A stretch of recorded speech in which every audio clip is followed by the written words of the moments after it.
Baiklah Bapak Ibu, kita mulai ibadah RF Sabat kita. Kita awali ibadah kita dengan berdoa. Baru kata Yahweh, Besem Adonai Yeshua Mashiach Ura Kodes Kilo Olam Baik.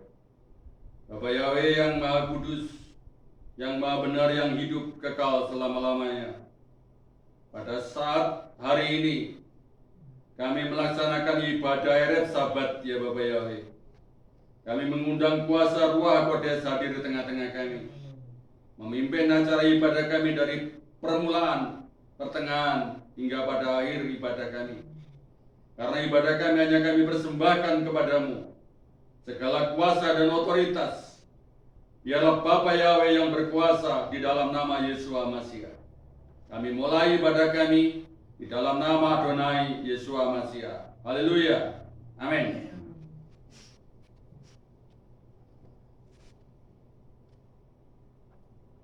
Baru kata Yahweh Elohim melek olam aser kitsanu bami kota. Besit panu le harlik ner sabat. Yahweh Sebaot. Yahweh pencipta alam semesta yang telah mempersatukan kami dalam nama Yeshua Mashiach. Yahweh sama. Yahweh yang hadir dalam kehidupan kami, yang memberi roh hikmat dalam rumah tangga kami. Yahweh Nisi. Yahweh yang kami tinggikan dalam rumah tangga kami, yang memberikan roh pengertian.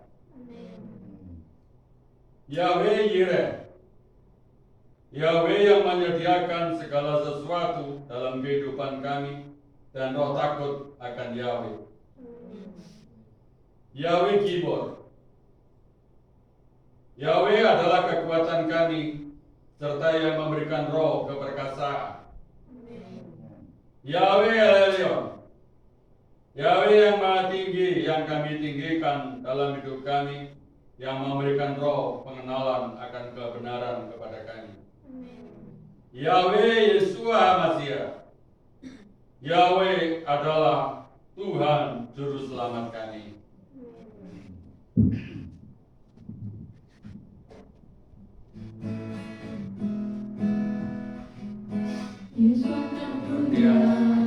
Dia bercahaya, Yesus terang dunia. Dia bercahaya, Yesus terang dunia. Dia bercahaya, bercahaya dalam dunia yang gelap. Yesus terang dunia. Dia bercahaya, Yesus terang dunia. Dia bercahaya, Yesus terang dunia. Dia bercahaya, bercahaya dalam dunia yang gelap. Bercahaya dalam dunia yang gelap.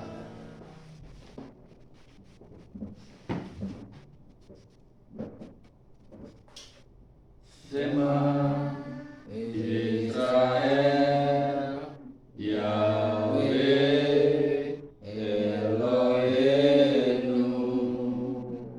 Yahweh Echad. Baruch Shem Kevod Malkuto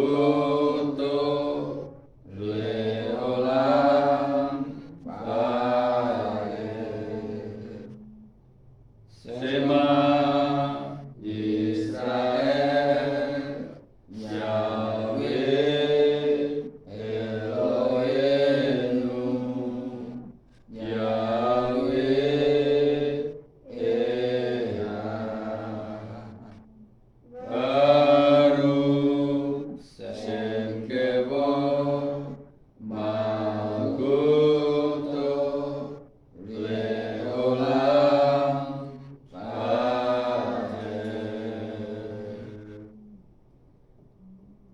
Yevareka Behahaptaen Yahweh loinka, berkolofatka, uvekol nafseka, uvekol medoeka, sikleka, behahapta lereka kamoka. Haleluya. Amin. Avenu seba samayim ikades samrika. Bapa kami yang ada di samayim, dikuduskanlah namamu. Avo malkutka ya aserezonka kefas samayim ken bahas. Datanglah kerajaanmu, jadilah kehendakmu, di samayim juga terjadi di bumi. Erlaken kukenutan lanu hayo. Berikanlah kami pada hari ini makanan kami yang secukupnya. Uslalan welkaitenu kefisi solkim kan ananu lekotim lanu. Ampunilah kami akan segala kesalahan kami, sebagaimana kami mengampuni orang yang bersalah kepada kami. Biativenu lidinision, kiimkel teisevenu pindhara. Janganlah membawa kami kepada pencobaan, namun lepaskanlah kami daripada yang jahat. Ileka hamalaka wea kepura wea tiferet. Karena engkaulah yang punya kerajaan dan kuasa dan kemuliaan. Leolame olame amin. Sampai selama-lamanya. Amin.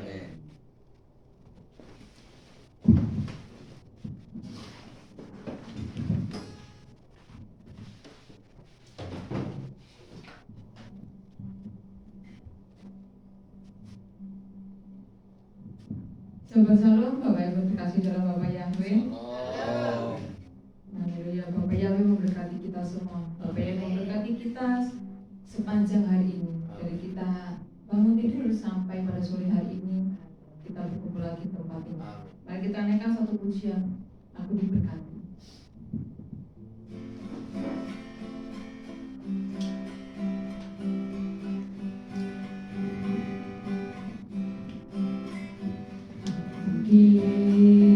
Diberkati sepanjang hidupku, diberkati dari bangun pagi hari, siang berganti malam, aku diberkati.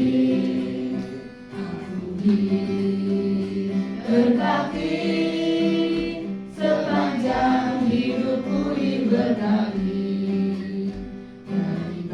Pagi hari, siang berganti malam, aku diberkati.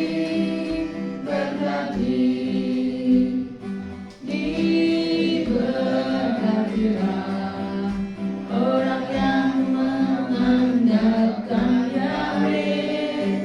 Diberkatilah orang yang mengandalkan Yahweh.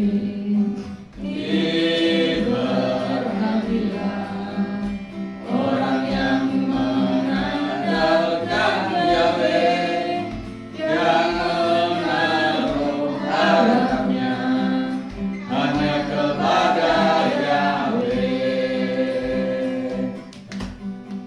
Aku diberkati sepanjang hidupku, diberkati dari bangun pagi hari, siang berganti malam, aku diberkati. Aku diberkati sepanjang hidupku, diberkati dari bangun pagi hari, siang berganti malam, aku diberkati. Diberkatilah orang yang mengandalkan Yahweh. Diberkatilah orang yang mengandalkan Yahweh. Diberkatilah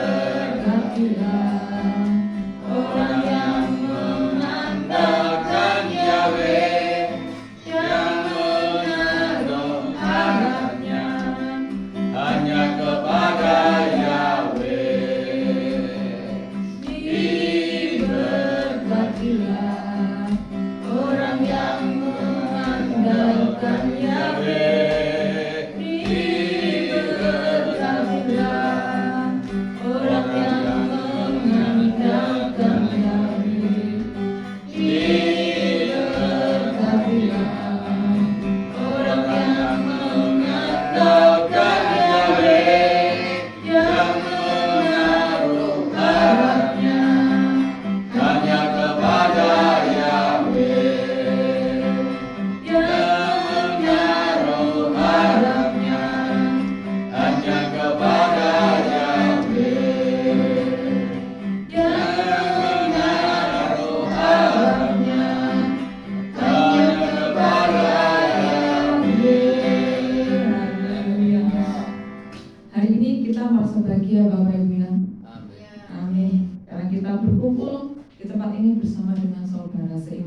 Bapak Yahweh. Mari kita naikkan pujian hari ini kurasa bahagia.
Tiada siapapun dan satupun yang seperti Bapak Yahweh. Karena hanya Bapak Yahweh yang sanggup menolong kita. Dan ketika kita angkat tangan, Bapak Yahweh akan turun tangan. Mari kita naikkan pujian, aku percaya.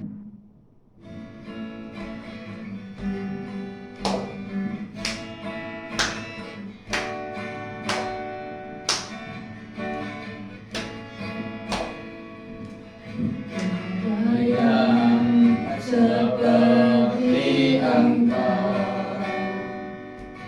begitu mengasihiku, Kau Yahweh sanggup menjawab semua seru doaku.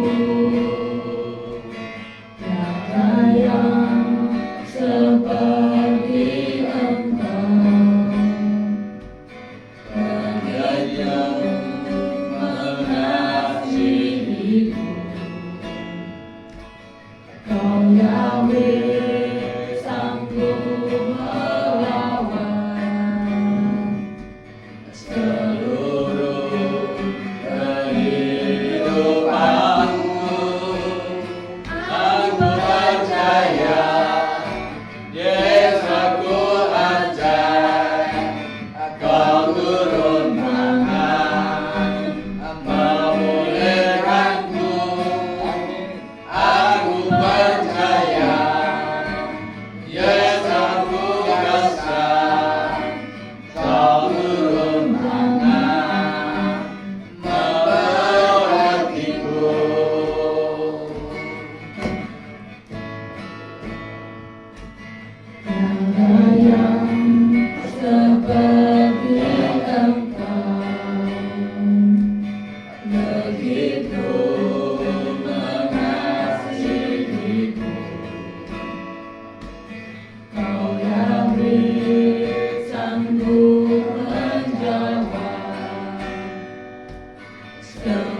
Bapak yang menjadikan kita lebih dari pemenang. Mari kita naikkan pujian.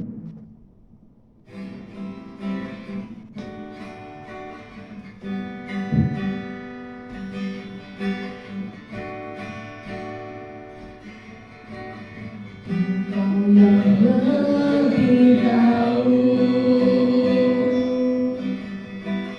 cara untuk membuka jalanku.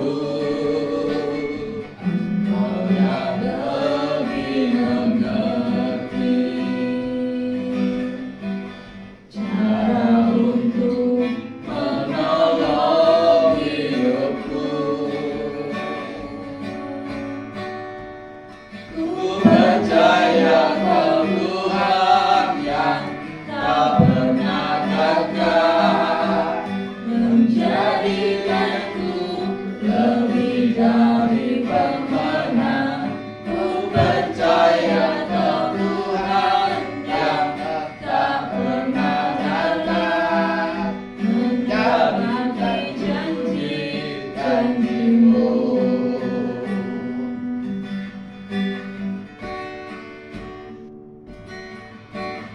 Engkau yang lebih dahulu, cara untuk membuka jalanku. Engkau yang lebih mengerti cara untuk menolong hidupku. Ku percaya Kau Tuhan yang tak pernah gagal, menjadikanku lebih dari pemenang. Ku percaya Kau Tuhan yang tak pernah lalai, menepati janji-janji-Mu.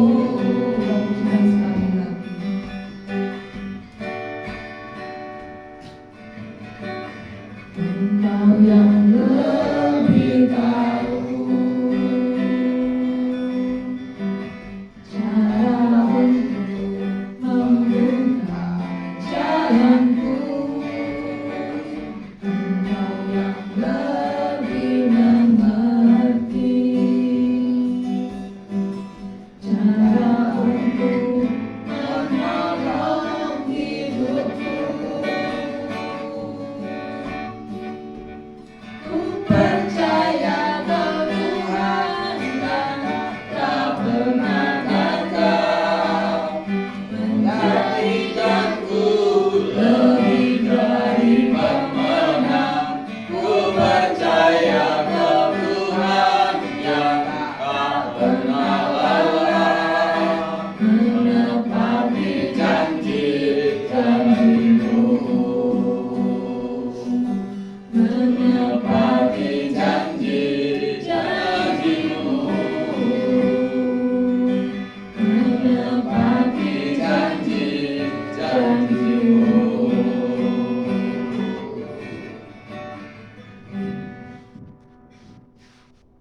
Sebentar membedakan sama Elohim, dan kita persiapkan hati kita dan silakan jiwa kita untuk menerima kabar Elohim tersebut.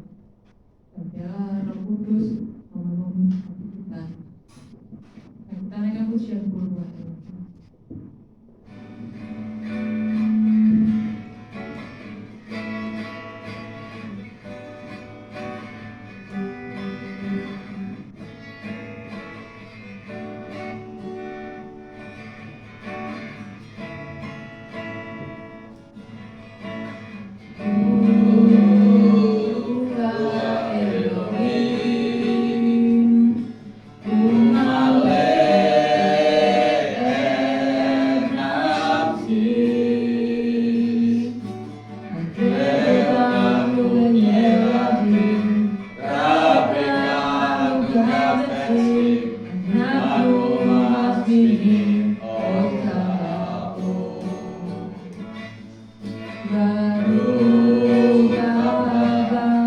Baruch haba,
Kita berdoa lebih dahulu untuk menyambut kabar Elohim.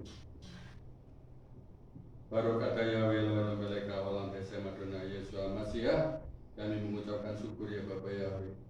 Hari ini, saat ini kami telah memanjatkan pujian, penyembahan, seluruh hati kami persembahkan kepadamu. Kiranya pujian kami berkenan di hadapanmu, menjadi dupa yang harum di hadapanmu ya Bapak Yahweh. Dan acara ibadah kami sebentar menyambut kafar firman-Mu. Kiranya kafar firman-Mu ini menjadikan kekuatan bagi kami, mengenyangkan bagi jiwa kami, untuk kami belajar setia kepadamu. Di dalam nama Adonai Yeshua Mashiach, kami sambut Ruach HaKodes di dalam nama Yeshua Mashiach. Haleluya. Amin. Salam Bapak Ibu. Shalom. Tidak tahunya kita sudah berjalan 3 bulan di bulan 2026, di tahun 2026. Kita sudah memasuki tanggal 13 bulan Maret atau tanggal 25 bulan Adar. Sekarang ini sudah memasuki tanggal 24, masuk ke tanggal 25 bulan Adar.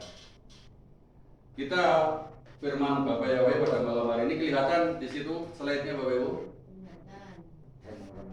Ya. Kita belajar ada di situ gambarnya korban oleh, ya, korban oleh, atau kalau bahasa Jawanya korban olahan. Tapi dalam terjemahan bahasa Indonesia namanya korban bakar. Jadi kata olah itu bahasa Jawa mengolah atau memasak. Itu kata dari oleh bahasa Ibrani, artinya bakar, dibakar. Maksudnya tidak mentah begitu, tapi ya dimasak dengan cara kalau di sini dibakar. Jadi ada sekarang ini kita belajar firman Tuhan, tapi belajar sedikit mengerti dari sumber bahasa. Kalau kita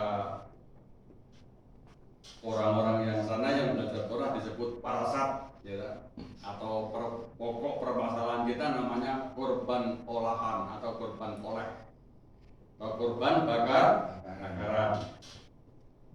Jadi kita harus tahu Bapak Ibu. Makanya mengapa saya mengangkat tema seperti ini?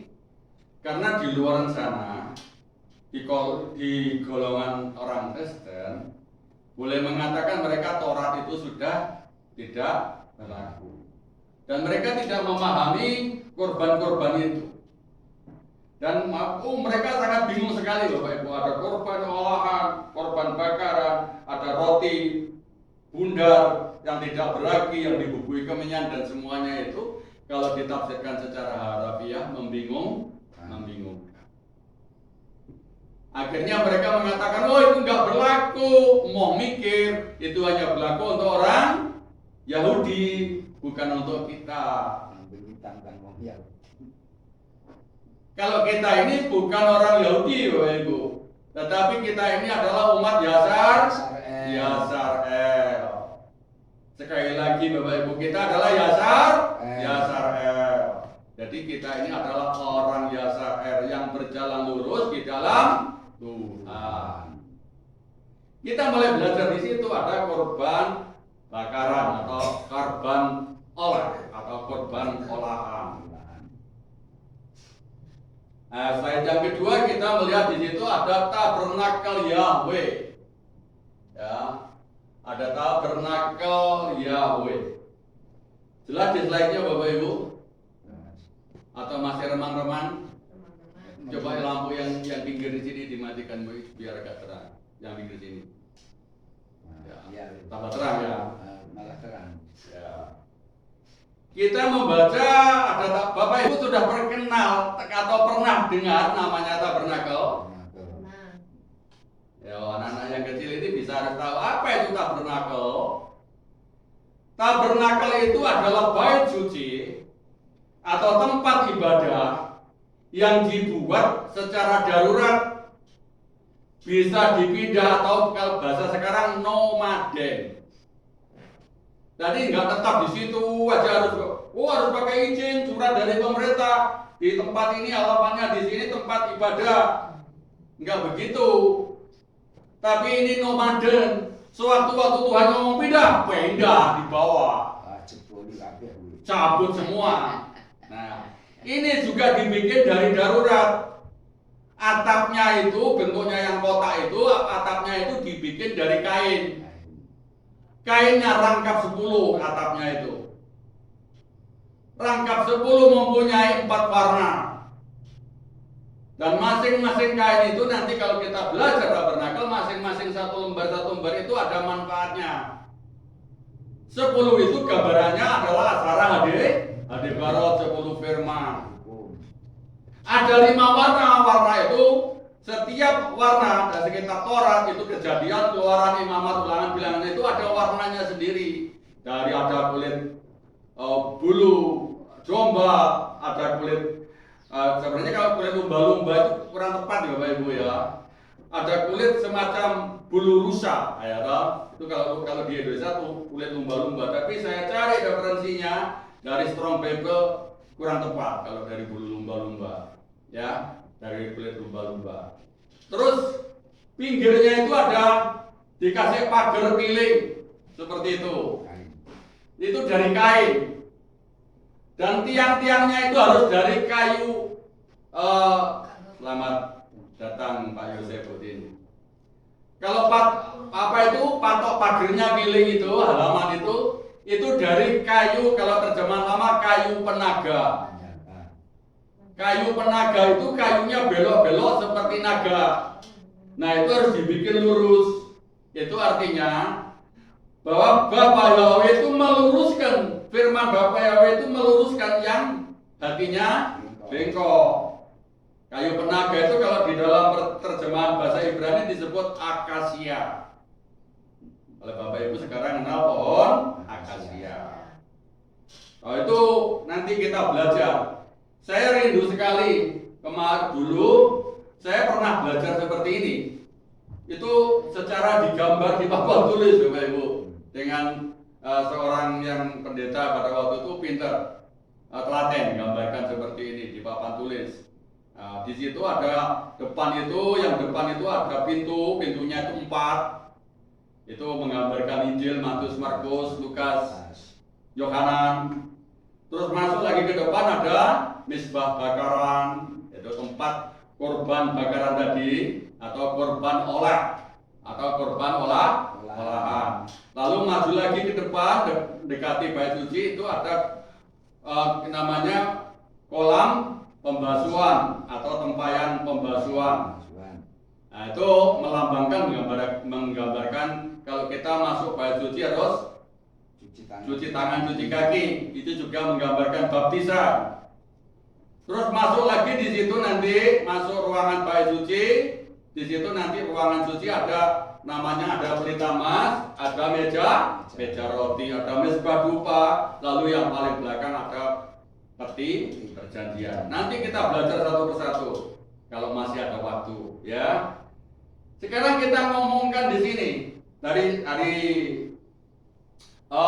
tema yang depan tadi namanya korban oleh atau korban olahan, disebut lagi korban bakaran.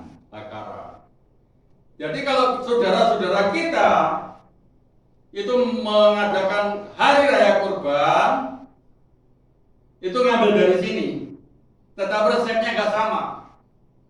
Kalau kita ada kurban namanya kurban pendamaian, kurban penghapusan dosa, kurban bakaran, kurbannya itu dibakar, ya, dibakar. Maksudnya binatang yang dikorbankan itu yang dibakar nanti apa itu namanya isi hatinya, umbai hati, ada jantungnya, ada ginjalnya, omak yang melapisi perut itu nanti semua dibakar.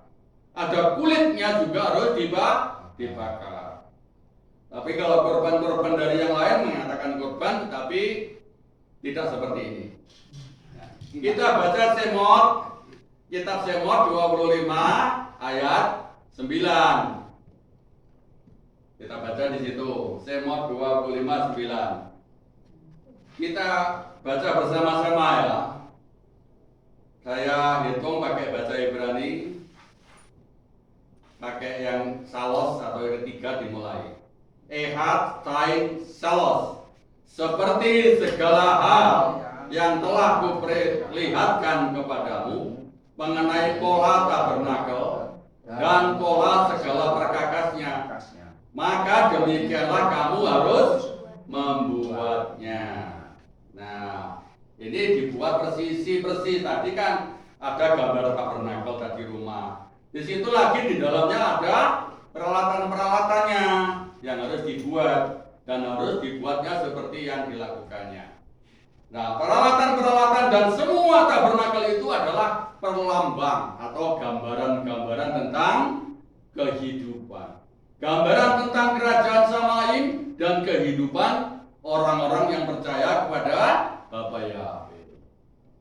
Di situ, nanti kalau kita lihat tadi ada tabernakel itu, di situ ada bait suci, ada pelataran. Nanti sampai kita Wahyu, kalau kita ukurlah semua bait suci, tapi sisakan pelataran. Pelatarannya jangan diukur. Nah, orang-orang yang ada di pelataran itu akan diserahkan kepada si jahat, kepada Satan. Tetapi orang yang masuk dalam bait suci akan diselamatkan. Nah, nanti kita harus ada pilihan, kita mau tinggal di pelataran atau tinggal di masuk dalam bait suci. Nah, Tuhan Yesus datang ke dunia itu menebus kita yang di pelataran atau bahkan yang di luar bait suci, dibawa masuk di dalam ruang kudus atau ruang bait suci. Makanya sering saya katakan kita lagi sekarang ini bukan lagi orang goyim atau orang luar, orang di luar bait suci, tapi kita sudah orang yang di dalam bait suci. Makanya kita belajar sekarang. Ini permulaan kita belajar tabernakel. Slide berikutnya, kita memasuki tadi setelah pintu ada namanya mezbah bakaran. Nah, mezbah bakaran. Ini kalau kita nanti kita lihat di situ ukurannya itu semua ada lambangnya. Tapi kita ambil yang poin-poinnya saja. Kurban bakaran. Kita korban bakaran atau penghapus dosa ataupun disebut korban pendamaian. Saya katakan, kenapa kok disebut yang dibakar itu ada berapa macam korban? Korban bakaran itu penghapus dosa dan korban apa? Pendamaian. Apanya yang disebut pendamaian? Saya tanya, apa yang disebut pendamaian? Pendamaian ini begini Bapak Ibu. Pendamaian ini kalau dengan penghapus dosa itu mirip, tapi beda makna. Kalau penghapus dosa, orang yang berbuat dosa tanpa sengaja, apapun dosanya, itu setelah membawa korban bakaran dosanya diampuni. Tetapi kalau korban pendamaian, ini melakukan dosa dengan sengaja. Tetapi ingat, mau kembali kepada Bapa Yahweh, karena kalau orang dosa dengan sengaja itu menjadi musuhnya Bapa Yahweh, bakal diadili. Tetapi orangnya ini sadar, wah aku tak balik saja lah, aku minta ampun pada Bapa Yahweh. Itu karena minta damai. Minta damai itu mengapa kau minta damai? Sebelumnya tidak damai dengan firman Bapa Yahweh atau Bapa Yahweh. Terus sekarang minta damai, disebut korban pendamaian. Kita baca di dalam itu Imamat 3 ayat 12 sampai 16 atau Wayikra. Wayikra 3 ayat 12 sampai 16. Tolong dibacakan salah satu, mungkin Pak Gigarto. Wayikra 3 ayat 12 sampai 16. Dan apabila persembahannya adalah seekor kambing betina, maka dia harus membawanya dekat ke hadapan Yahweh. Dan dia harus meletakkan tangannya di atas kepalanya, dan dia harus menyembelihnya di depan kemah pertemuan. Dan anak-anak Harun harus memercikan darahnya pada mezbah sekelilingnya. Dan daripadanya dia harus mempersembahkan persembahannya, suatu persembahan api-apian bagi Yahweh, yaitu lemak yang menyelubungi isi perut, dan seluruh lemak yang ada pada isi perut itu, juga kedua ginjal dan lemak yang ada padanya, yang ada pada kedua pinggang, dan umbai pada hati yang ada di atas kedua ginjal itu, haruslah dia mengambilnya.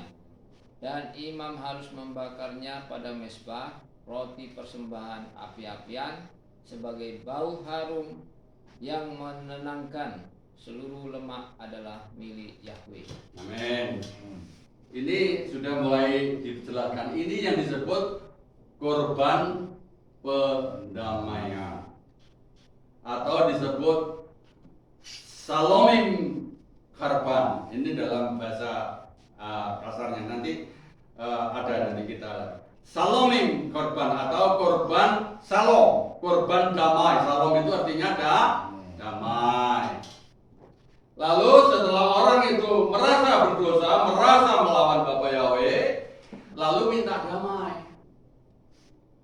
Itu pernah kalau kita melihat di dalam kitab Perjanjian Baru, ada pernah gambaran seorang anak yang minta uang pada bapaknya, lalu dibawa berfoya-foya, ya kan? Dibawa berfoya-foya lalu habis. Setelah habis sampai dia itu apa? Titik nol sampai titik nage, sampai dia makan makanannya babi. Jadi sampai habis sampai titik nol. Lalu ingat, wah, lawang bapakku itu kaya loh. Saya kok jadi orang yang seperti ini. Akhirnya saya tak balik sajalah, minta persembahan apa? Minta damai kepada bapak saya. Akhirnya diterima. Di situ dengan bapaknya disembelihkan apa? Sapi atau anak lembu yang tambun, yang lemu, yang gemuk. Itu disebut korban pendamaian. Tidak saya tulis itu kitab Perjanjian Barunya. Tetapi mulai dari sini saja kita melihat.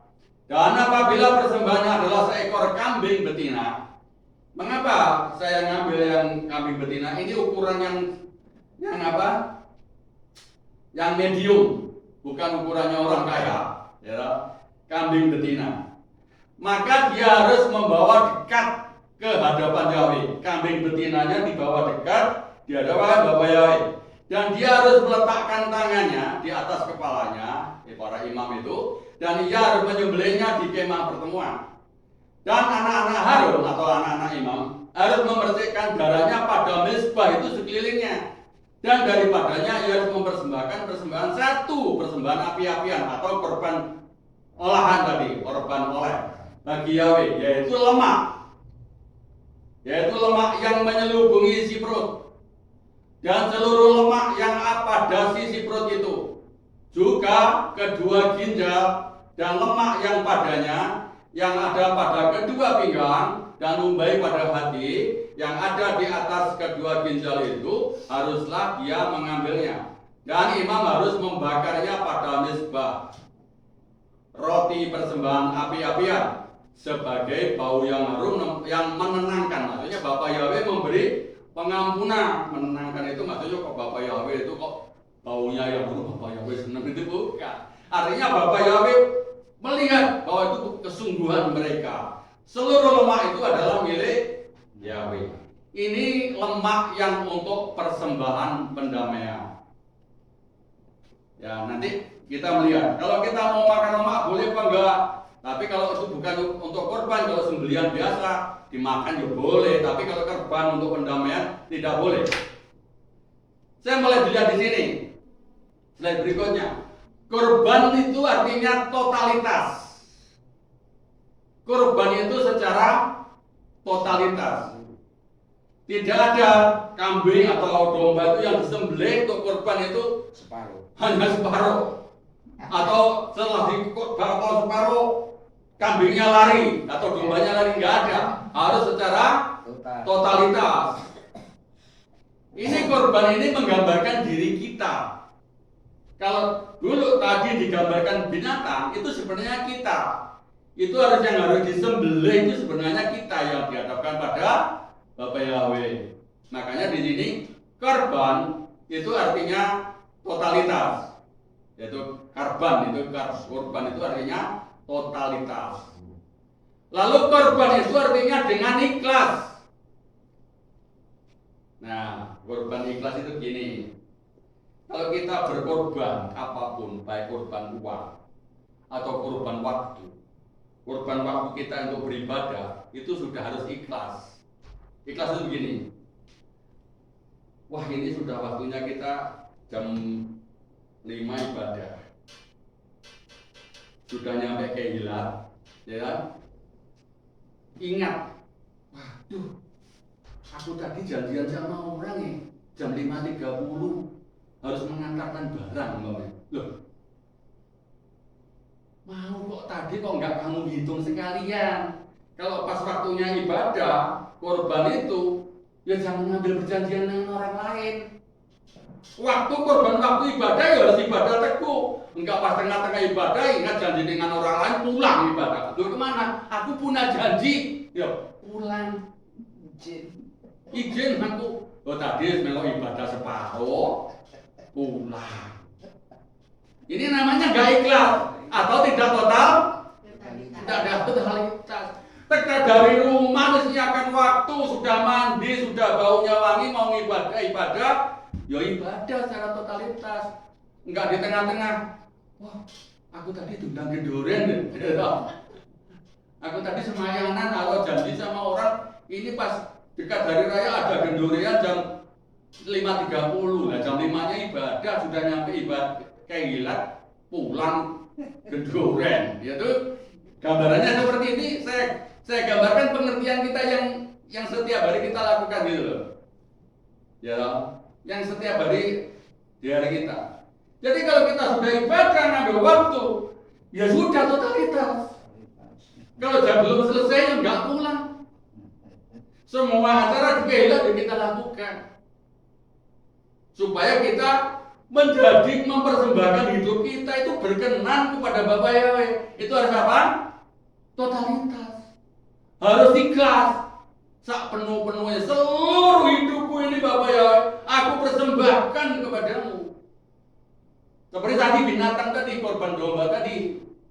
Makanya korban domba itu nggak ada korban domba yang totalitas. Oh, korban domba ini mau sembelih. Aku cuma disembelih. Aku mau manu tadi belum makan, nggak ada seperti itu binatang. Mau sembelih, oh siap gitu. Separuh. Ya, maksudnya bisa paham ya sampai di sini ya. Nah, secara totalitas. Sekarang kita bilang lagi di sini ada yang ketiga adalah namanya kerek. Ya, kerek atau karib, dekat atau kawan dekat. Nah, kerek itu asal kata dari karib itu asal kata dari kerek atau dari korban tadi kalau dihilangkan n-nya berbunyi kerek. Jadi kata korban itu kalau huruf Ibrani, kalau n huruf n yang atau sofit terakhir itu n terakhir itu kita dihilangkan menjadi kerek. Artinya dekat. Kalau bahasa Indonesia menjadi teman apa? Karib. Teman karib, teman dekat. Kalau orang itu mau diberkati oleh Bapak Yahweh, itu harus kerek. Kalau kita mau menjadikan korban pendamaian kepada Bapak Yahweh, kita harus apa? Kerek, harus dekat pada Bapak Yahweh. Jadi korban tadi sebelum disembelih itu dibawa dekat dulu kepada Bapak Yahweh. Ya kan? Tadi ayat yang sebelumnya kan, domba itu dibawa mendekat dulu di depan mezbah, lalu untuk bersembah dibawa dekat dulu, lalu ditumpangi tangan. Jadi imamnya kan kalau sudah dibawa dekat, imamnya menumpangi tangan ya, menumpangi tangan ke atas domba itu yang mau disembelih itu. Setelah disembelih, ya, berarti binatangnya itu harus kerek dulu dekat. Kalau kita mau mempersembahkan diri kita itu kepada Bapak Yahweh itu ada rasa dekat. Kemarin saya dapat telepon dari teman yang ada di Surabaya, katakan Pak, apa kita itu harus apa itu namanya friendship atau fellowship sama Tuhan senantiasa. Maksudnya apa itu namanya? Berfellowship sama Tuhan senantiasa. Senantiasa apa itu dekat dengan Tuhan itu secara koyok koncone mendekat. Nah, sebenarnya kalau berfellowship itu juga boleh, tapi yang di dalam bahasa Ibrani disebut keret atau karet. Kalau di dalam bahasa Arabnya menjadi karet, bahasa Indonesianya juga teman akrab, teman dekat. Mengakrabkan diri, akrab dengan Tuhan, itu penting. Berfellowship. Jadi korban itu kalau huruf N-nya itu dihilangi, asal katanya korban itu dari kata karet. Ya, terus sekarang dimasuk namanya korban pendamaian. Selomim karbanum atau korban pendamaian. Selomim karbanu atau selomim itu ada kata dari salom dan perdamaian, damai. Karbanu itu korban pendamaian. Kita melihat sekarang korban pendamaian itu kayak apa? Prosesi korban. Korban itu dibawa mendekat, artinya kerek. Tadi kan ya. Nah, kata kerek itu yang harus disisakan tadi. Jadi ini lemak yang menutupi isi perut atau kasar. Berarti lemak yang menutupi perut. Jadi dalam binatang domba itu ada lemak yang menutupi perut. Jadi kalau orang-orang yang lemu-lemu itu berarti ada lemak yang menutupi perut, berarti banyak. Makanya perutnya juga besar. Ya, makanya disebut kasar. Kasar itu artinya korban lemak yang menyelubungi hati atau menyelubungi perut. Di hadapan Yahweh artinya arti rohaninya. Di hadapan Yahweh itu tidak ada yang tersembunyi. Maksudnya yang harus dipersembahkan tadi lemak yang menutupi perut. Kasah itu lemak yang menutupi perut. Itu gambarannya bahwa di hadapan Yahweh itu nggak ada yang tersembunyi. Semua yang tersembunyi dalam hati kita, kepahitan, rasa benci, rasa menyesal, rasa apa saja hidup yang lama itu sudah jangan sembunyikan kepada Bapak Yahweh. Bawa persembahkanlah kepada Bapak Yahweh. Inilah Tuhan hatiku, inilah lemakku, inilah hidupku. Nggak ada yang tersembunyi bagimu. Jadi jangan disembunyikan. Wah, aku sebenarnya masih jengkel sama orang itu Tuhan. Jangan disembunyikan. Oh Bapak Yahweh, aku mencintamu, tapi hatinya masih ada jengkel, masih ada penyesalan masa lalu. Masa lalumu jangan disesali, masa lalu sudah berlalu. Jangan disembunyikan. Di sini artinya kasar. Kasar itu artinya lemak yang menutupi perut itu harus dipersembahkan. Sekarang nanti kita melihat lemak-lemak itu. Ada berikutnya lemak itu artinya kelep. Kelep itu artinya susu, keju. Lagi apalagi kekayaan atau apa? Sesuatu yang terbaik. Apa yang terbaik? Kekayaanmu, hidupmu itu harus dipersembahkan kepada Tuhan. Apa ada yang persembahan? Loh, berarti kalau aku lihat semua dipersembahkan Tuhan, berarti aku gak punya apa-apa. Kalau aku punya mobil, maksud mobilku tak persembahan yang kehilat. Kepenaan no Pak Siswanto, kehilatnya. Bukan gitu. Maksudnya semua kekayaanmu, semua harta bendamu itu milik persembahkan untuk Tuhan. Itu artinya kelep. Lemak itu susunya atau lemak kita, itu kekayaan kita. Jangan sampai sombong dengan punya kekayaan. Mungkin Bapak Ibu sudah punya mau diberkati, ya mungkin yang di sini nanti bisa diberkati, atau yang saudara kita yang lain karena yang mendengarkan YouTube kita sudah diberkati, punya mobil Pajero atau punya apa banyak, persembahkan itu di hadapan Tuhan, bukan milikmu. Artinya apa? Masuk harus tak bawa ke kehilat tak serahkan, bukan begitu. Artinya kalau kita sudah mempunyai kekayaan yang besar, jangan tinggi hati. Pas kita punya kekayaan yang besar, wah, Pak Jero dengan orang-orang yang kecil sudah nggak ngelihat, gitu ya. Paham ya? Wah, yang dilihat di atas. Aku kan bukan golonganmu. Kamu apa? Kamu miskin begitu ya. Bukan gitu. Membeda-bedakan karena bedanya dengan kekayaan. Karena kekayaanmu itu ketika Bapak Yahweh mengambil hari ini, habis juga. Sudah ada contoh di kitab suci. Ayo, dalam sekejap mata kekayaannya yang triliunan hilang. Karena dia mempunyai 1000 onta, 1000 sapi, 1000 domba. Itu kalau sekarang triliunan, itu lenyap seketika. Anaknya 10 lenyap seketika. Makanya kekayaan itu miliknya Bapak ya. Jangan untuk sombong-sombongan. Artinya seperti itu. Kalau kita mau mempersembahkan korban kepada Bapak Yahweh yang benar itu seperti itu.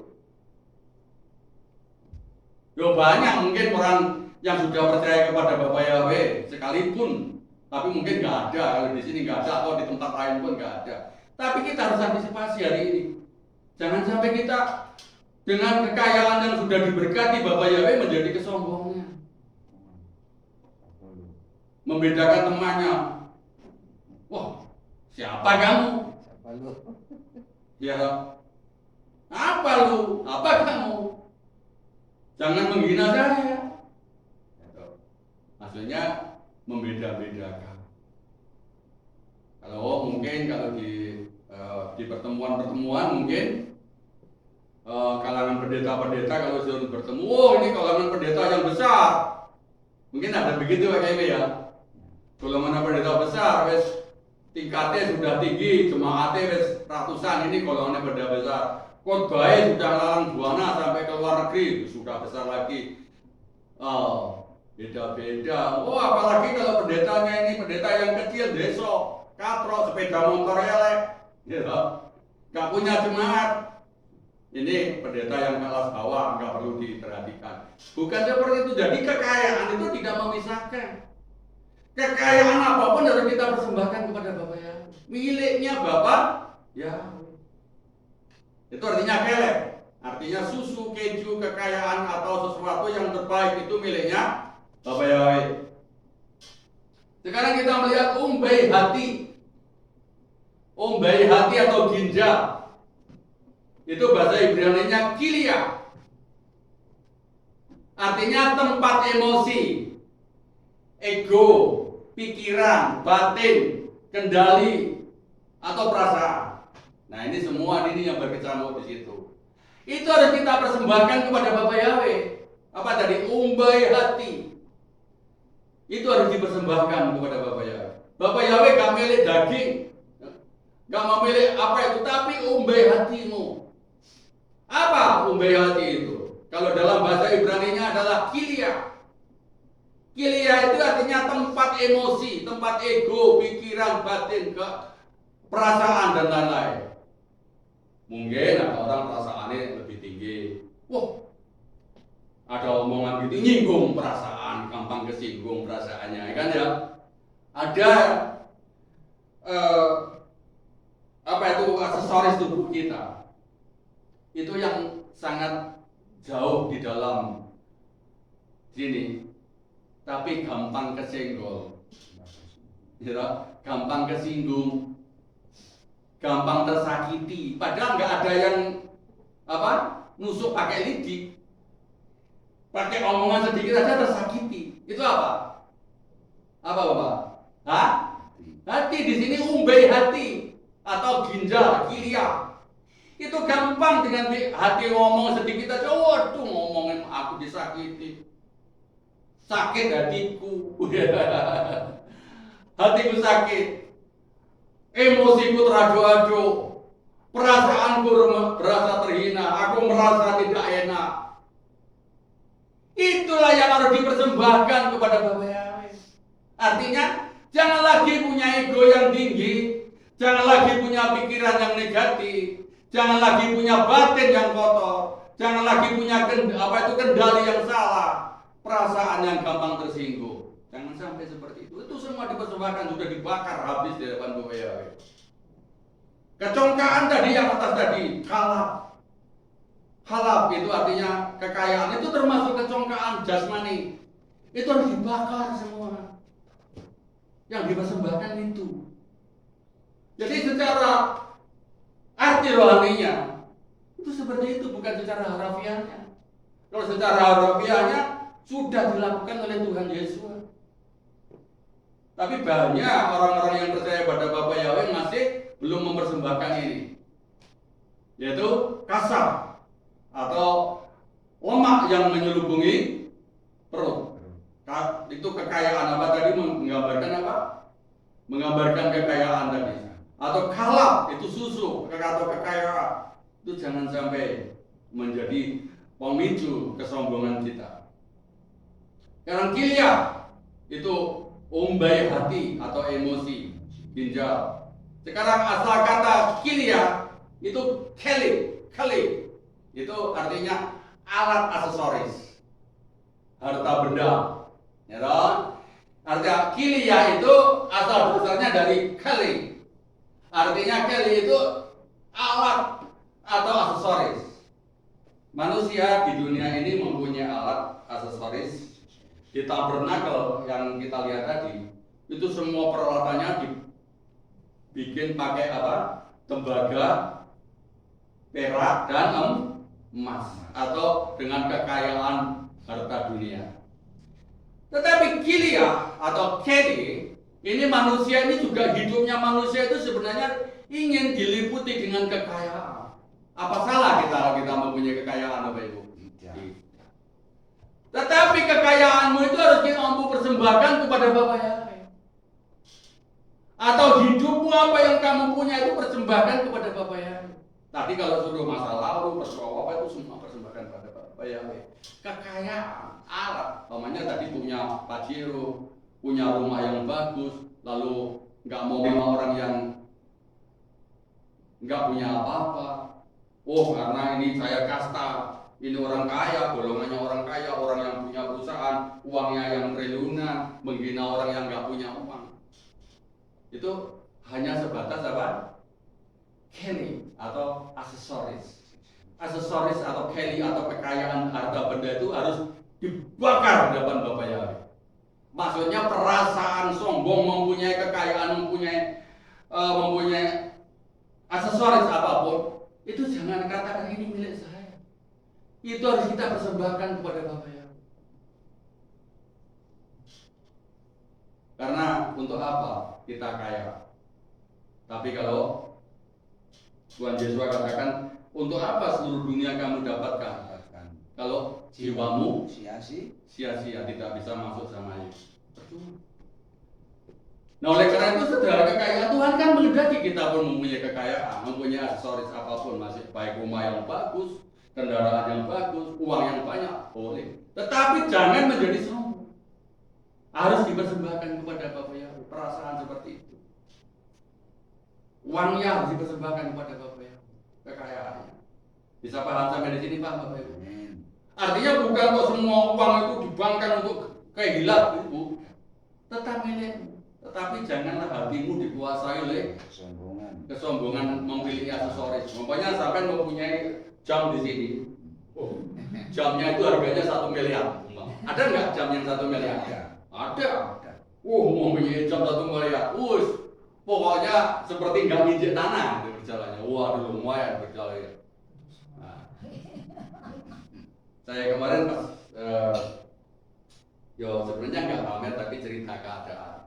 Pas di rumahnya Pak Yosef, itu ada kawan yang dari sana, dari Kalimantan, ngomong, wah kalau di kampung kita yang dulu itu, ya sekarang punya mobil itu kalau Avanza nggak ada yang punya, gitu.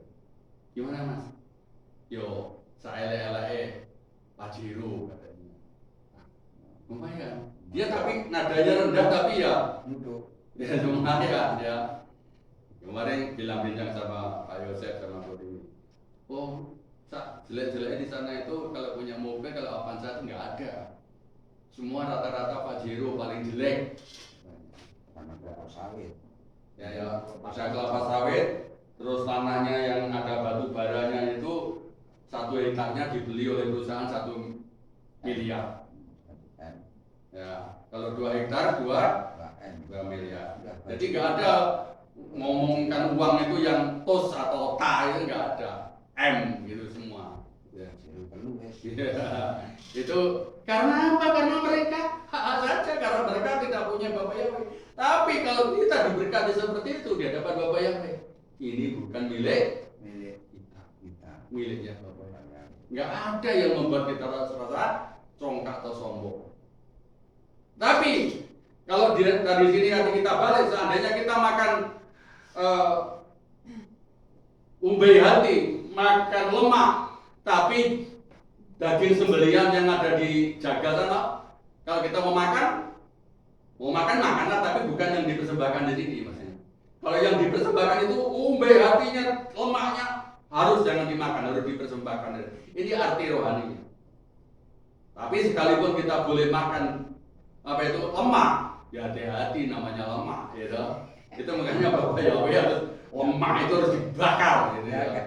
Karena kalau kamu makan itu bahaya bagi kesehatanmu. Kalau nggak mau makan silakan, gitu. Karena ini bahaya sekali makan. Karena lemak itu bisa nyumbati lemak jantungmu sendiri ya. Ya, di sini Gilead. Sekarang kita dari Kelly kita masuk ke namanya kafet. Ya.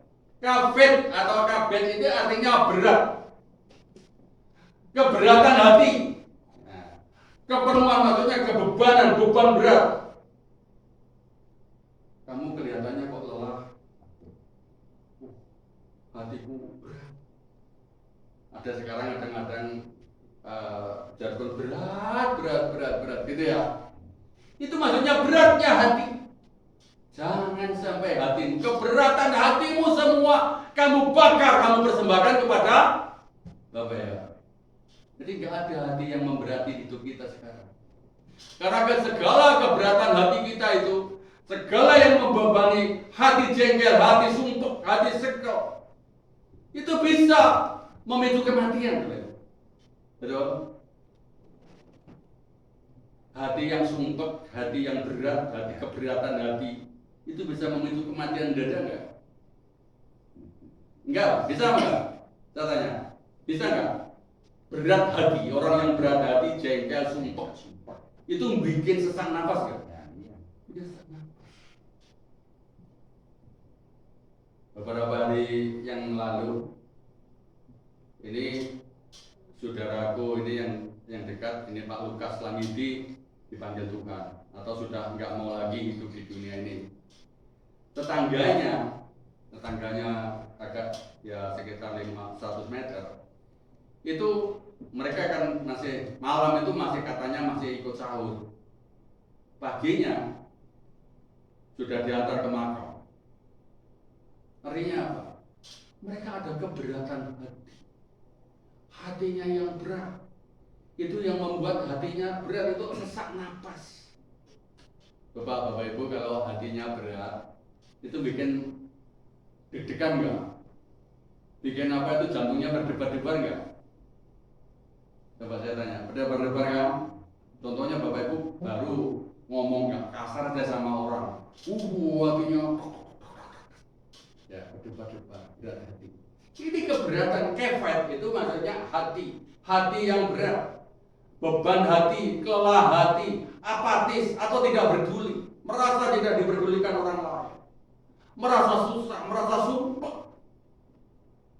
Nah orang ini kalau ada dua kemungkinan, kalau tidak sesak napas lalu meninggal dunia, ada lagi yang sudah nggak tahu arah bisa bundir itu apa?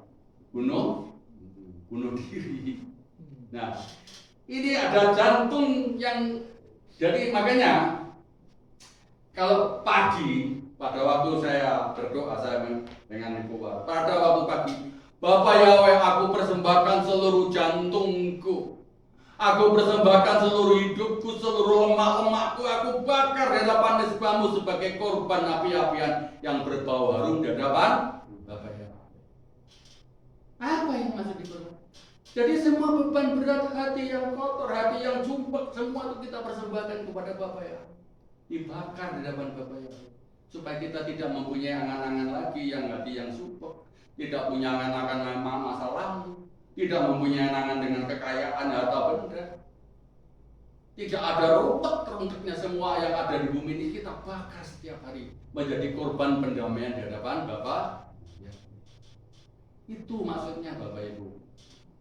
Jadi maksudnya kita korban. Banyak orang Kristen sekarang ini, walaupun mereka mengaku sudah diselamatkan, aku bahagia kalau mungkin ibadah minggu atau Sabtu bernyanyi sorak-sorak, bergembira, pulang hatinya tetap sumpek.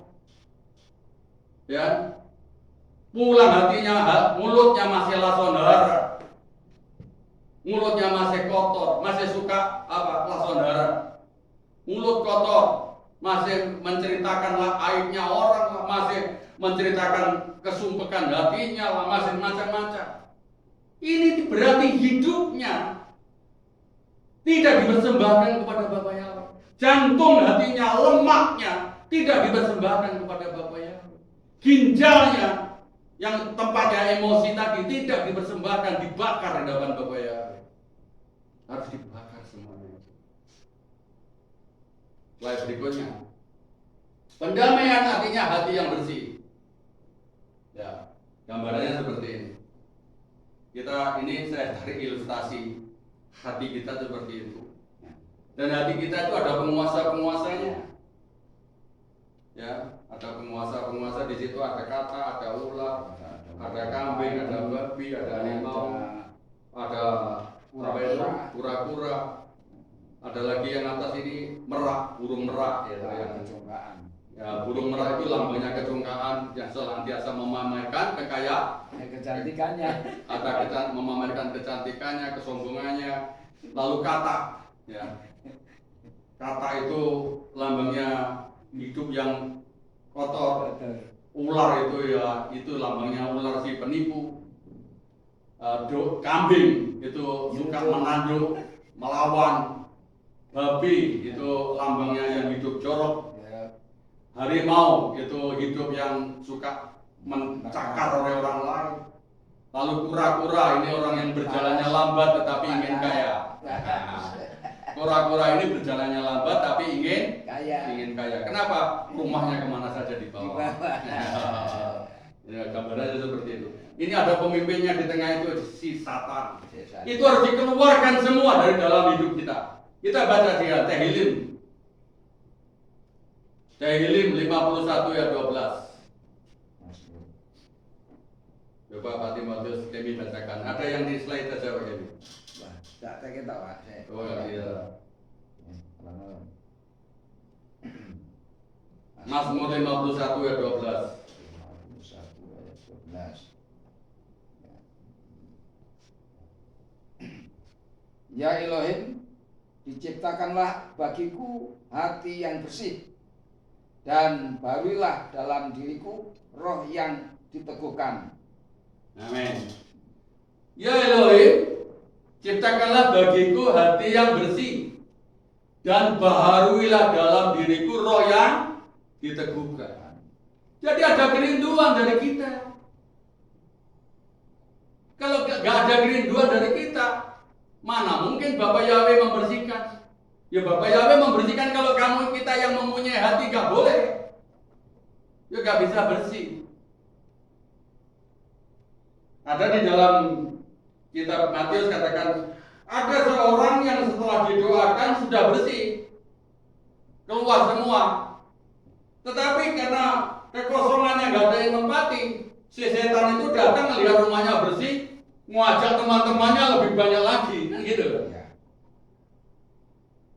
Nah, ini juga kita minta hati yang bersih di hadapan Bapak Yahweh. Kita mempunyai hati kita, makanya setiap hari kita persembahkan kepada Bapak Yahweh menjadi korban pendamaian. Bapak Yahweh, aku persembahkan seluruh hatiku, seluruh jantungku. Jantung dengan hati itu agak berdekatan, Bapak ya. Dengan ginjal umbai hati itu semua satu kelompok, satu tempat. Itu harus dipersembahkan, Bapak. Lemah-lemah kita, hidup kita. Sekarang baruilah dalam diriku roh yang diteguhkan. Kemarin ada orang yang menentang namanya baptisan pembaruan. Agak berdebat dengan saya. Oh, mana ada baptisan pembaruan, mana ayatnya? Baptisan itu sekali saja sudah cukup. Saya bantah, mana ceritanya atau firmannya yang baptis sekali saja ada? Tidak ada. Tetapi Tuhan Yesus katakan, Bapak Yahweh katakan, di sini kita masuk katakan, dan baharuilah atau baharuilah dalam hatiku roh yang diteguhkan. Kalau baptisan kita salah, dengan nama Tuhan yang salah, kita harus dibarui. Betul ya, Bu? Dibarui, baptisan itu sama dengan dibarui materai atau nama pemiliknya. Kalau ada orang yang beli tanah, saya beli tanah dengan nama Pak Suyanto, sudah saya beli. Tapi selama tidak saya perbarui sertifikatnya, tanah itu statusnya setiap tagihan pajak tetap namanya Pak Suyanto. Sekali waktu kalau Pak Suyanto itu mau gugat ke saya bahwa tanahnya itu tetap miliknya, bisa apa enggak pengadilan? Bisa. Barang perlu dibalik nama. Karena namanya masih Pak Suyanto. Karena enggak dibarui. Kalau saya mau memperbarui sertifikat tanah itu menjadi milik saya dari Pak Suyanto milik Pak Siswanto, ya tanah itu milik Pak Siswanto. Demikian diri kita. Dulu kita dibaptis dengan nama Tuhan yang lain yang bukan dari Israel. Ya, berarti miliknya mereka. Tapi setelah kita percaya kepada Bapa Yahweh Tuhannya Israel, ya harus diperbarui tempelnya. Kita menjadi miliknya Bapa Yahweh, Tuhannya orang Israel. Sebenarnya simpel.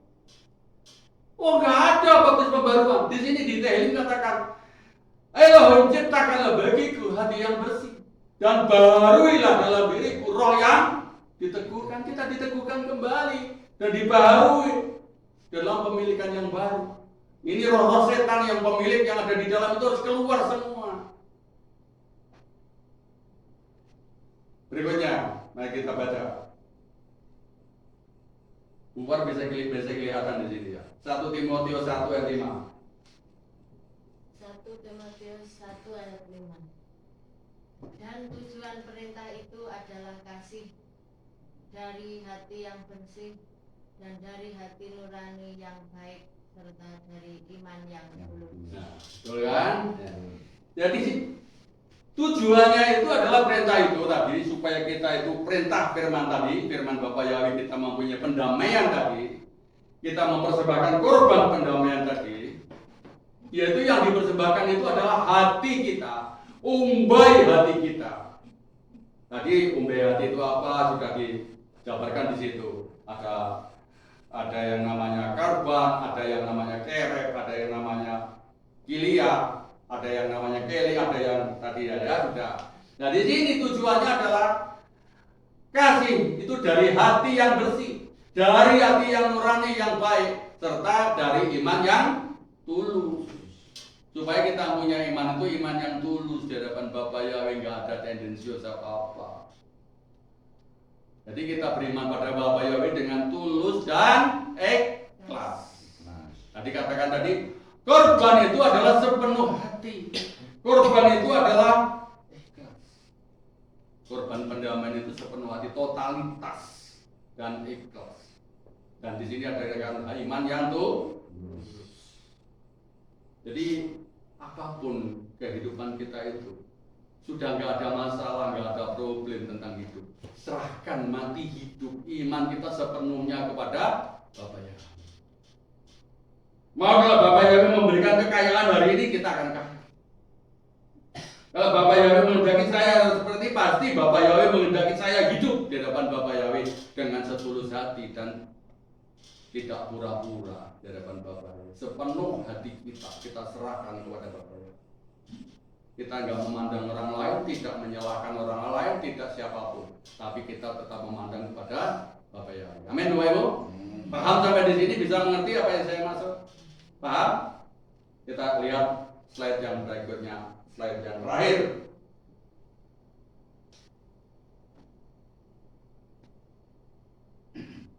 Cuma setengah jam ya saya membayar. Korban pendamaian atau korban haslomim. Ya, atau korban pendamaian tadi judulnya kan korban pendamaian. Kita katakan dalam bahasa Ibrani korban haslomim. Korban pendamaian. Kita baca dalam Ifrim 10 ayat 22. Kita baca bersama-sama. Lihat Stein Salom. Marilah kita mendekat dengan hati yang tulus dalam jaminan penuh dari iman. Setelah hati kita dibersihkan dari hati nurani yang jahat dan tubuh kita dibasuh dengan air yang murni. Nah, gambarannya seperti ini. Hati kita menjadi murni. Segala yang kotor, yang najis sudah keluar. Kita sudah tidak memikirkan, oh masa lalu saya dulu jatuhnya, apalagi seandainya saya dulu tidak nyalakan orang lain. Sekarang kita dengan hati yang murni, tulus menghadap Bapa ya. Itu yang disebut korban pendamaian. Kita mau damai dengan siapapun, dengan alam ini, dengan Bapa Yahweh kita damai. Enggak menyalahkan siapa-siapa, tapi kita mau damai di hadapan Bapa. Inilah kunci kita menjadi diberkati. Kunci kita akan diberkati menjadi orang sukses di dunia ini. Entah sukses di dalam harta kekayaan atau sukses di dalam kerohanian, kita akan menjadi orang yang sukses. Kita enteng dalam hati kita, nggak ada beban hati. Karena apa? Semua beban hati kita, kekotoran hati kita sudah kita bakar, kita persembahkan menjadi korban pendamaian di hadapan Bapa ya. Makanya setiap pagi kali kita berdoa, setiap pagi kita masuk doa pagi, terima kasih Bapa Yahweh, aku persembahkan seluruh jantung hatiku, seluruh lemak-lemakku, seluruh hidupku aku persembahkan kepadamu menjadi persembahan yang baik. Lalu apa yang terjadi kalau kita sudah terjadi seperti itu? Siangnya kita menghadapi hari penuh dengan damai sukacita. Kita tidak iri dengan orang lain, tidak iri dengan orang naik pajero, tidak iri dengan apa mau, tidak punya iri hati, nggak punya dengki, nggak punya apapun. Kita hanya hidup kita itu di dalam lindungannya, di dalam kehormatannya, di dalam kemuliaannya Bapak. Ya. Sampai di sini Bapak Ibu mengerti? Bisa paham? Kita nanti akan belajar tentang tabernakel berikutnya. Ini permulaan kita mengenal tabernakel dengan korban pendamaian lebih dahulu. Salam sukses besar bagi kita semua. Apa yang berkati? Mungkin ada pengumuman? Ada, bisa ditampilkan pengumumannya? Belum ya? Belum. Ya, kalau belum ada pengumumannya, mungkin minggu depan kita bisa tampilkan pengumuman. Pengumumannya tetap seperti biasa. Hari Sabat depan, pas hari raya Idul Fitri. Ya, apa Bapak Ibu? Idul Fitri. Idul Fitri. Itu bahasa Arabnya Idul Fitri. Kalau diterjemahkan dengan bahasa Ibrani, hari raya roti tidak berangi. Lukas pasal 1 ayat 22 atau 22 ayat 1, saya lupa tadi. Itu ada hari raya Idul Fitri dalam bahasa Arab. Ya, Idul Fitri. Kita tetap ibadah, jamnya tetap sama. Karena Idul Fitri itu milik mereka. Kita nanti Idul Fitrinya di tanggal 1 bulan April ya. Kita nanti ada Idul Fitri di sana. Idul Fitri kita nanti di hari raya Pesach. Itu nanti sama dengan hari raya Pesach itu dengan dibarengi hari raya Idul Fitri, hari raya roti tidak berangi. Jadi ingat minggu depan pas hari raya Idul Fitri kita tetap ibadah. Salam Bapak Yahweh berkati kita semua. Wow.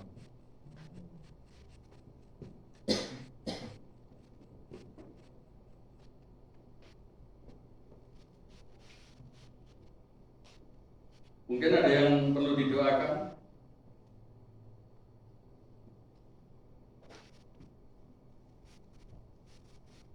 Kita tutup dengan berdoa. Terpujilah namamu ya Bapak Yahweh atas segala kemurahan-Mu. Seberapapun daftar Elohim yang sudah kami terima, menjadi pengertian kami yang baru, menjadi kami menjadi orang yang lebih baik. Kami menyerahkan hati kami kepadamu setiap hari, bahwa apapun dalam hidup kami tidak mempunyai keberatan hati lagi.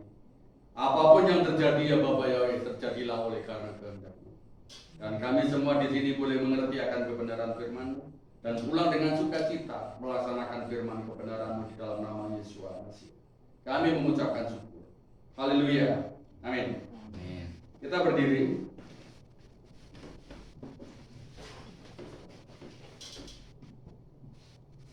Kita bacakan Asarah Hadebarot atau 10 firman yang menjadi dasar kehidupan kita.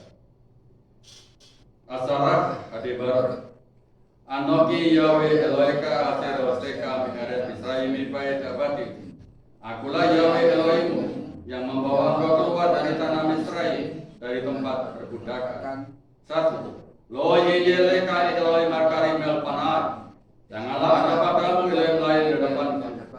2. Lo ta'aseleka Besel Lelkol Testawalaher. Janganlah membuat patung bagimu dan sujud menyembahnya. 3. Lo tisa esem Yahweh Elohim Kalasau. Jangan menyebut nama Yahweh Elohimmu dengan sembarangan. 4. Sakar Ejo Bakat Sabat Lekaso. Ingatlah hari Sabat untuk menguduskannya. 5. Kabet et Amika bet Amika. Hormatilah ayahmu dan ibumu. 6. Lo tirisa. Jangan membunuh. 7. Lo tiknaf. Jangan berzina. 8. Lo kitnaf. Jangan mencuri. 9. Lo ta'ane mereka sakit. Jangan mengucapkan saksi dusta tentang sesama. 10. Lo ta'amur bait mereka. Jangan mengingini rumah sesamamu. Amin. Terima kasih ya Bapak Yahweh. Kami mengucapkan syukur atas firman-Mu. Sebentar kami akan pulang bersama-sama ke rumah kami masing-masing. Kiranya tangan Bapak Yahweh menyertai kami anak-anak-Mu yang pulang ke rumahnya masing-masing. Sampai di rumah dengan selamat di dalam perlindungan kuasa-Mu. Dan tidak ada halangan satupun karena Engkaulah yang Maha Kuasa. Terpujilah namamu ya Bapak Yahweh. Kiranya berkat-berkat daripada Elohim, berkat keuangan, berkat ekonomi apapun Bapak Yahweh memberkati. Terima kasih ya Bapak Yahweh. Dalam nama Yesus Masih kami mengucapkan syukur. Yevareka Yahweh Beismereka.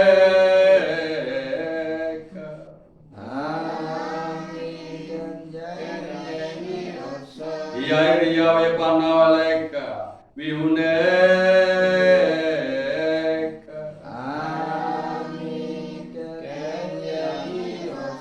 Isa Yahweh Panawaleka Biasem Leka Shalom.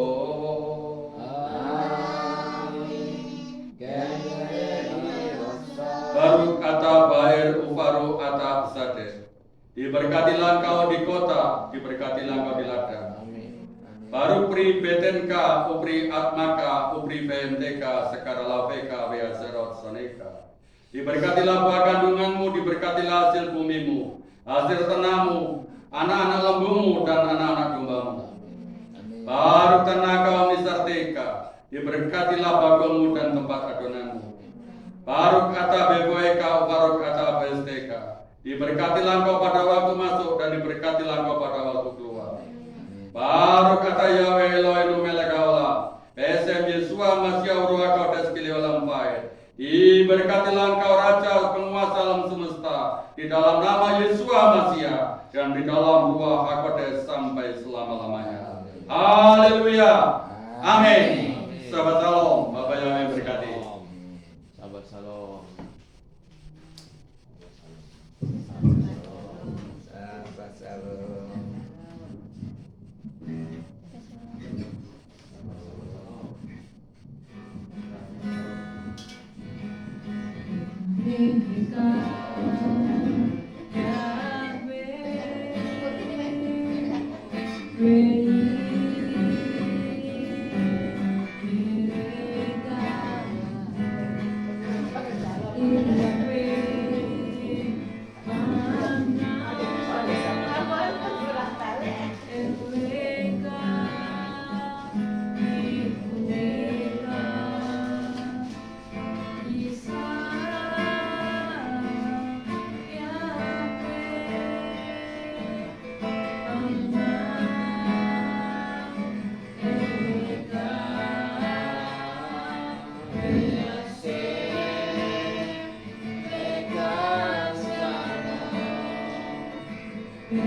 Selamat pulang, Bapak Yani memberkati. Amin. Amin.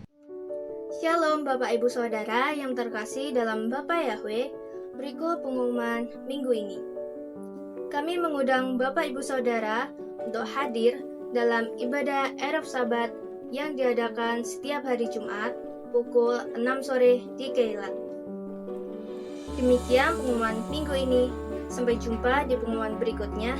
Bapak Yahweh memberkati.